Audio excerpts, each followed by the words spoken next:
সুপ্রিয় শিক্ষার্থীবৃন্দ, বদলপুর উচ্চ বিদ্যালয় অনলাইন ক্লাস থেকে তোমাদেরকে অভিনন্দন জানাচ্ছি।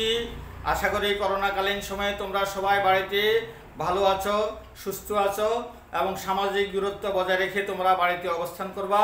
তোমাদেরকে দোয়া করছি। কেমন?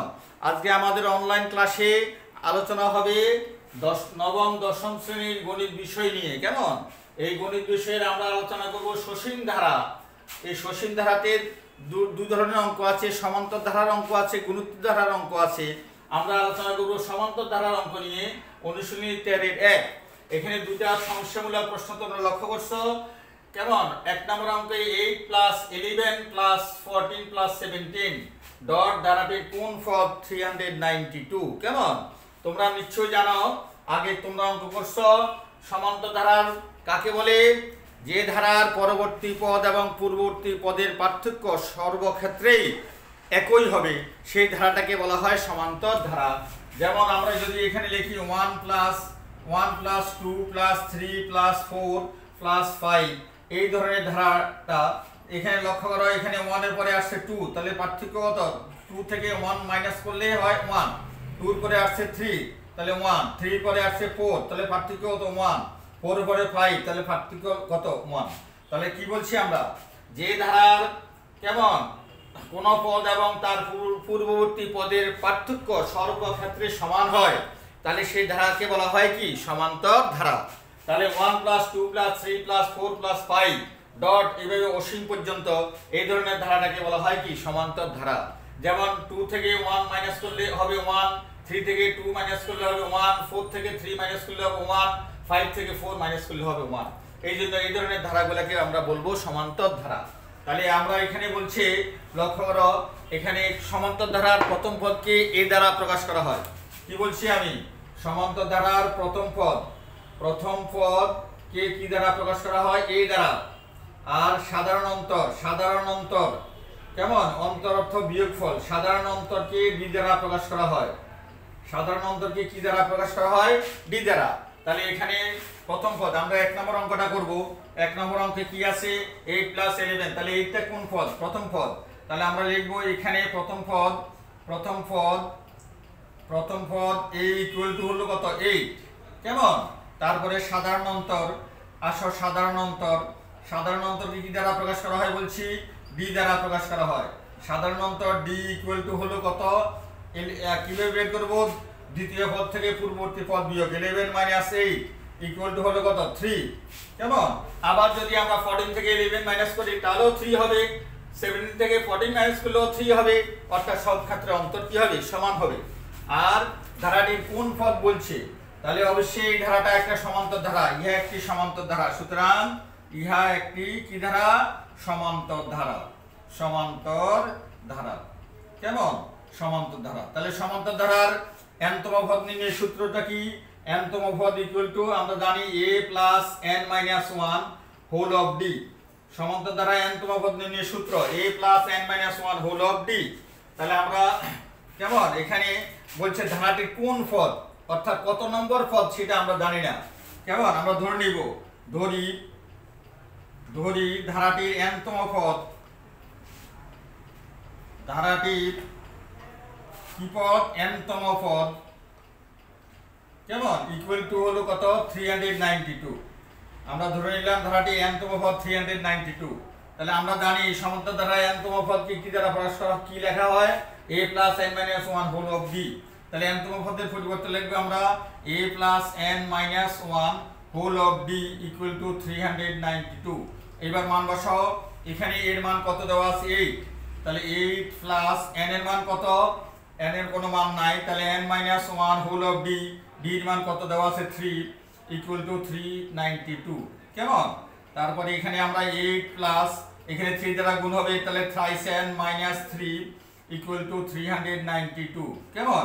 তাহলে এখানে আমরা এই পাশে রাখবো, শুধু 3 কে রাখবো। এখানে 392, তারপরে প্লাস -3, 8 আছে, প্লাস করে গেলে -8। কেমন? তাহলে এখানে দাঁড়ালো কি? 3 = 392 মাইনাস -8 - 3 যোগ করলে -11। কেমন? তাহলে 3 = কত দাঁড়ায়? এখানে 2 থেকে 1 বিয়োগ 1, 9 থেকে 1 বিয়োগ 8, আর নিচে হলো 3। এখান থেকে n এর মান বাইরে বের করো, তাহলে n এর মান কি পাবো আমরা? 3 দ্বারা 3 দ্বারা ভাগ হবে, 3 যাবে কোথায়? নিচে, উপরে হবে 381। কেমন? তাহলে n ইকুয়াল টু আমরা কত পেলাম? ভাগ করলে 1, তার 3 দুগুণে কত? 6, 5 2 27, 3 নং কত? 27। কেমন? 129 ফেলে আমরা কার মান? n এর মান। তাহলে সুতরাং n তম পদ, কেমন কত পাইছি আমরা? সমান 129। আমরা বলছি ধারাটির কি পদ? n তম পদ, অর্থাৎ কোন পদ? তাহলে কত নম্বর পদ? 129 নম্বর পদের মান পাইছি আমরা কত? 392। তাহলে সুতরাং n তম পদ ইকুয়াল টু 129।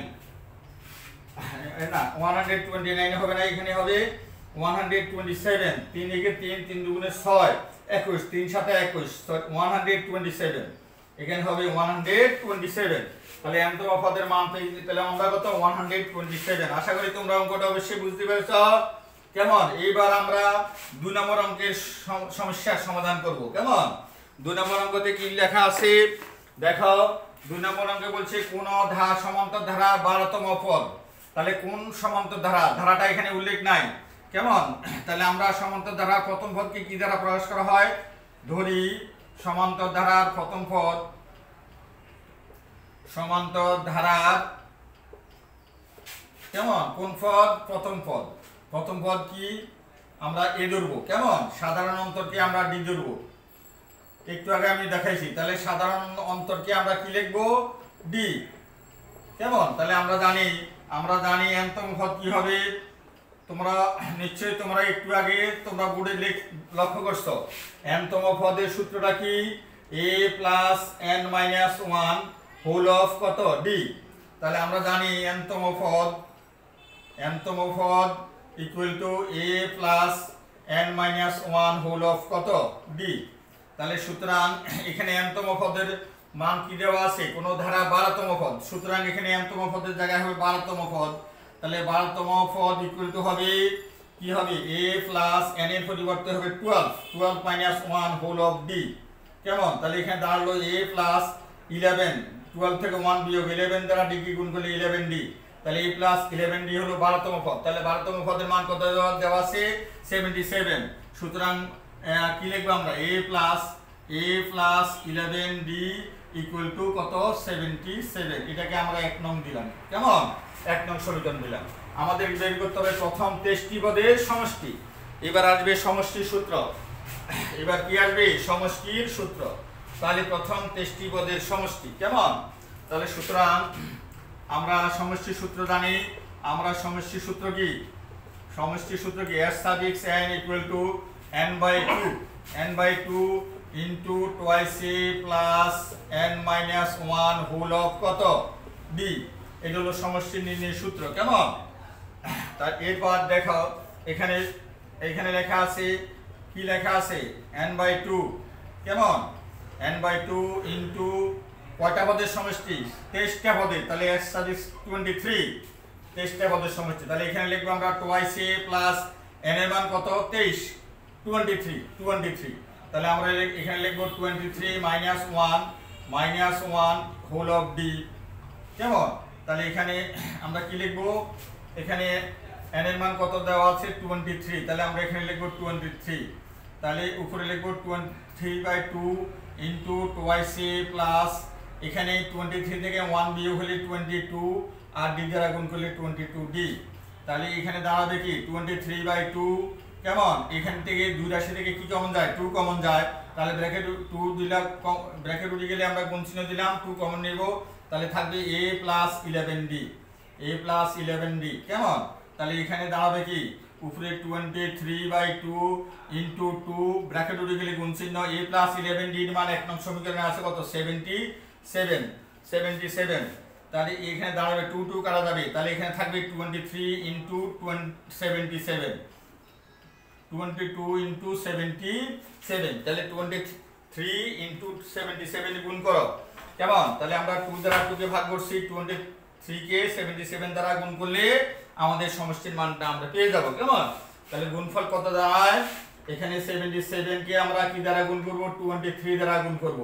গুণ তাহলে কি দাঁড়াবে এখানে 21 2 3 7 21 এর 2 23 কেমন 7 দুগুণে 14 7 দুগুণে 14 আর 1 15 কেমন তাহলে 1771 তাহলে আমরা পেলাম কত 1771 তাহলে 23 টি পদ তাহলে ধারাটির প্রথম 23টা পদের সমষ্টি 23 টি পদের সমষ্টি আমরা পেলাম কত 1771 কেমন 1771 এটাই आंसर তাহলে আমরা দুটো অঙ্কের সমাধানটা আমরা করছি আশা করি তোমরা অবশ্যই বুঝতে পেরেছো এখানে আমরা ব্যবহার করেছি দুটো সূত্র প্রথম সূত্র হলো n তম পদ a + n - 1 whole of d তারপরে সূত্র ব্যবহার করছি সমষ্টির সূত্র s suffix n = n/2 * twice a + n - 1 whole of d কেমন তাহলে n এর মান হলো এখানে কত 23 n এর পরিবর্তে 23/2 এখানে twice এ বসে গেছে n এর মান 23 - 1 হোল অফ d